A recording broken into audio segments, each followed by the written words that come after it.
Cominciamo dalle verdure. Pelo la carota e la taglio fine fine. Tritiamo anche il sedano.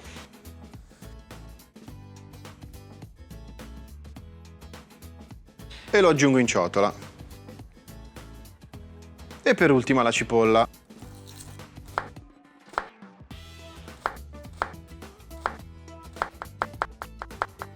E il mio trito di verdure è pronto. Passiamo alle patate, che daranno quella cremosità super golosa al nostro primo piatto. Le taglio a cubetti. Ora passiamo agli ingredienti che daranno quella nota pungente. Lardo e pancetta.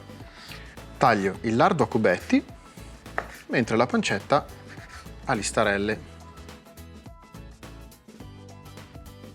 In casseruola aggiungo un paio di rametti di basilico all'olio caldo. Unisco lardo e pancetta e faccio rosolare per bene.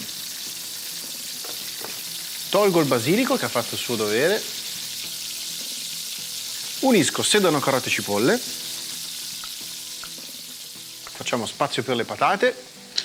Una presa di sale.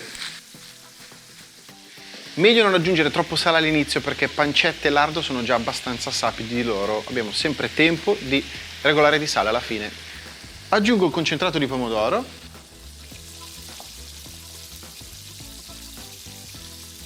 Copro con acqua calda a filo. Metto il coperchio e lascio cuocere 10 minuti. Mentre le patate cuociono, posso tagliare a cubetti questa bellezza. Guardate che spettacolo. Provola affumicata di bufala.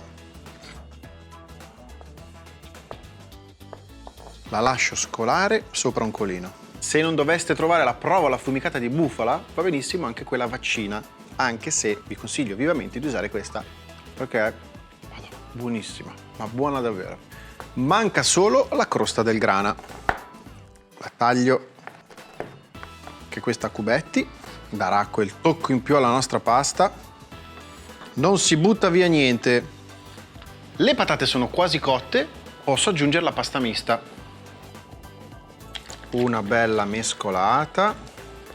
Tratteremo la nostra pasta mista come un risotto. Ogni qualvolta avrà bisogno di liquido, noi verseremo una mestolata di acqua calda. Manca un minuto alla cottura della pasta. Aggiungo le foglie di basilico, la crosta del grana. Guardate che cremosità. Manca solo la provola.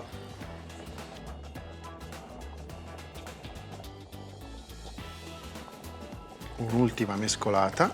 Spengo il fuoco, lasciamo riposare un minutino e possiamo impiattare.